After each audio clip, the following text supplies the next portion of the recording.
Halo, assalamualaikum warahmatullahi wabarakatuh. Selamat datang kembali guys di channel Trader FX. Oke, kali ini kita akan membahas konfirmasi Wyckoff.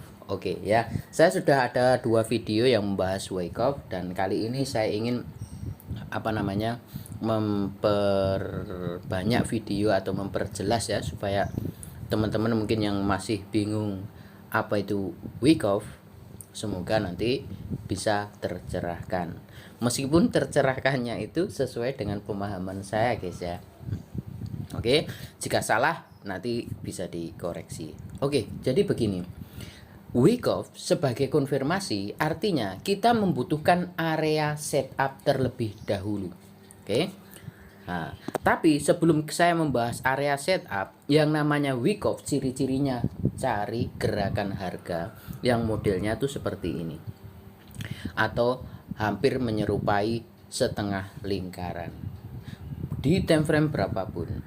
Nah, kalau konfirmasi berarti misalkan kita mendapatkan setup di time frame 1 jam, berarti kita cari Wyckoff di time frame yang lebih kecil dari 1 jam. Seperti itu guys. Jadi sebenarnya menurut saya sih ya nggak terlalu rumit.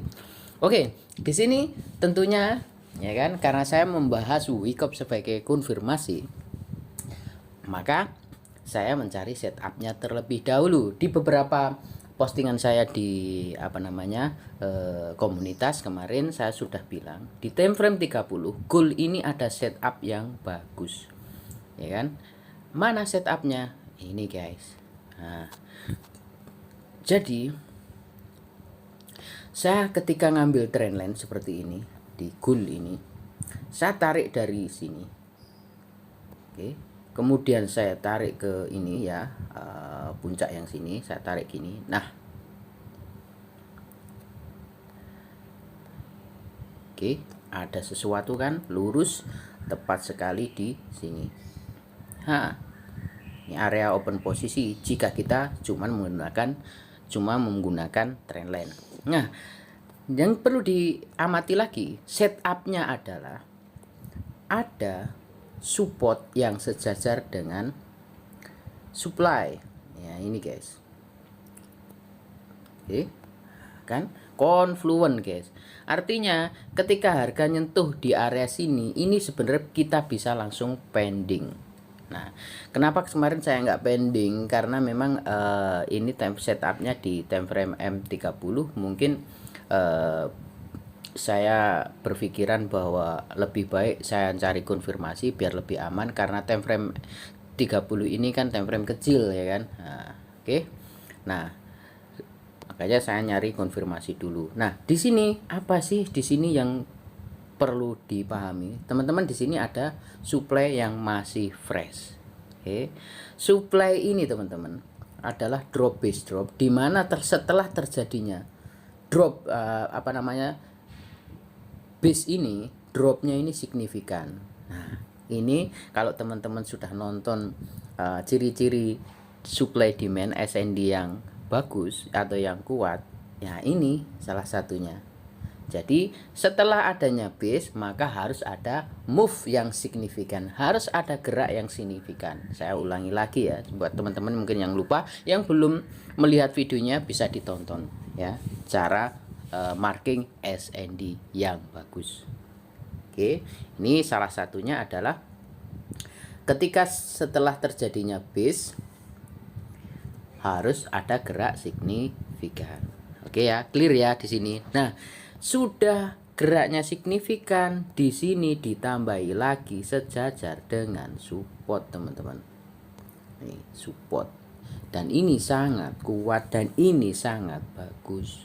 Support yang sejajar dengan SND bisa kita gunakan untuk open posisi. Oke, di sini clear ya. Kita menemukan setup sell di sini. Ya, ini yang dinamakan setup sell. Namun, apakah ketika harga nyampe sini nanti balik lagi ke sini nanti kita bisa langsung sell? Boleh kalau confluent seperti ini. Tapi karena ini time frame kecil, maka saya cenderung menunggu konfirmasi. Nah, saya mendapatkan konfirmasi, saya tunggu-tunggu kemarin itu di M5, ternyata M5-nya nggak muncul-muncul, nggak jadi setup. Nah, saya turunkan lagi ke M1. Nah, ini teman-teman.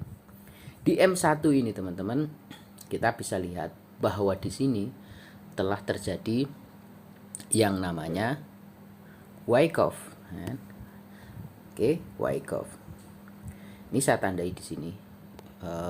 Susah. Mungkin nanti teman-teman bisa lihat di chartnya ya. Di chartnya. Nah, ketika harga bergerak naik di sini nih teman-teman, bergerak naik di sini, seret, ya kan. Nah, kemudian harga kok mantul turun signifikan ini. Ya, ini berarti di sini adalah awal mula supply atau yang biasa disebut preliminary supply. Ya, preliminary supply, PSY di sini. Ya, ini area ini. Nah, ini adalah area supply pertama, awal supply ya kan. Kemudian drop sini. Nah, setelah drop ke sini memakan order yang ada di sini, order buy di sini ya kan. Kemudian move lagi sampai menembus ini. Nah, berarti ini adalah buy climax. Saya besarin. Nah, ini buy climax. Apa itu buy climax? Dalam price action, buy climax sebenarnya adalah supply. Bisa dilihat di sini ada engulfing, ada candle kecil biru dimakan habis sama candle merah. Nah, dan uniknya ini sudah nyentuh area zone yang kita marking ini. Bagus ya. Nah, oke. Kemudian turun, di sini muncul automatic rally atau automatic reaction, kemudian naik ya kan. Nah, naik mencoba untuk ngetes ini. Nah, ini area-area ini coba mengetes area supply ini yang disebut dengan secondary test. Jadi nanti kalau skemanya seperti apa lengkapnya teman-teman bisa ulangi lagi di video tentang Wyckoff saya sebelumnya. Oke. Ini adalah area-area secondary test teman-teman. Secondary test terhadap apa ya? Terhadap supply ini, buying climax ini. Oke ya, di sini clear. Oke, dan pada akhirnya dia nyentuh lagi. Nah, belum sampai nyentuh ya, masih tes. Semua ini adalah secondary test. Oke, lanjut. Nah, ini di area sini ini mencoba nguji lagi sampai sejauh mana sih kemampuan buyer. Nah, yang ini biasa disebut UT atau U-trust. Nah, kemudian turun. Nah, oke. Membentuk support. Nah, support ini yang sangat cantik ini nanti sejajar. Nah, ini sejajar dengan resisten ini. Nah, ini ciri-cirinya Wyckoff tuh seperti itu. Selalu ada yang signifikan support resisten ya, gitu. Nah, ini terbentuk lagi juga di sini. Ini resisten, support. Nah, pada akhirnya setelah menyentuh area sini dia up. Ini adalah pengetesan terakhir yang disebut UTAT. Ya, kan UTAT. Uptrust terhadap area demand distribusi ini. Ingat, apabila harga akumulasi itu di bawah, maka distribusi di atas. Dan buyer terakhir ngetes kemampuannya disebut UTAT atau uptrust terhadap area distribusi. Kemudian turun, ngetes lagi ini dan akhirnya drop. Nah, di sini ada yang disebut LPSY ya, last point supply. Nah, oke. Ini last point supply. Ini adalah area-area yang bisa kita gunakan untuk open posisi ini. Jika harga balik lagi ke sini. Sampai mana ya? Sampai ini. Nah, oke. Kemudian turun akhirnya sampai jebol, dan di sini adalah sign of weakness teman-teman. Ini adalah sign of weakness. Oke. sign of weakness. Kenapa saya sebut sign of weakness? Karena sudah banyak support yang sejajar dengan resisten yang di break oleh gerakan ini. Ini adalah gerakan penting, gerakan engulf yang harus dibaca. Maka ketika harga mulai naik ke sini, kita bisa buy, sell maksud saya, sell gitu ya. Terus sampai break lagi di sini kita bisa sell di area ini juga. Tuh. Oke, seperti itu.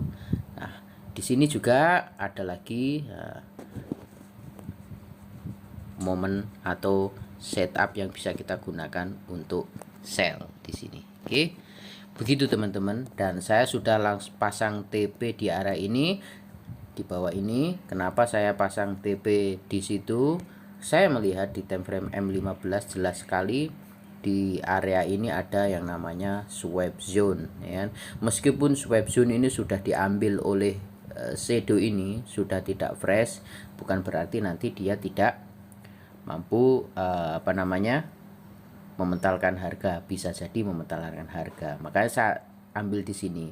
Lagian ini setup kan di M30, jadi enggak muluk-muluk ngambilnya gitu teman-teman. Nah, kalau saya tarik garis di sini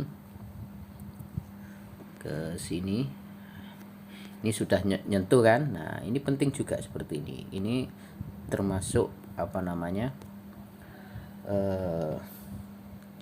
ketelitian, menggunakan banyak alat atau tool untuk memprediksi market. Oke, seperti itu aja. Jika nanti ternyata harga mundar-mandir di sini dan nggak mampu nembus trendline ini, ya mungkin akan saya take profit saja, nggak sampai TP. Agen ini sudah lumayan. Dari OP yang paling bawah ini sudah 20 pipan. Oke, begitu aja teman-teman. Semoga bermanfaat. Jika kurang jelas nanti bisa ditanyakan di kolom komentar. Nanti bisa kita kupas lagi di video selanjutnya. Oke, terima kasih banyak. Saya akhiri. Wassalamualaikum warahmatullahi wabarakatuh.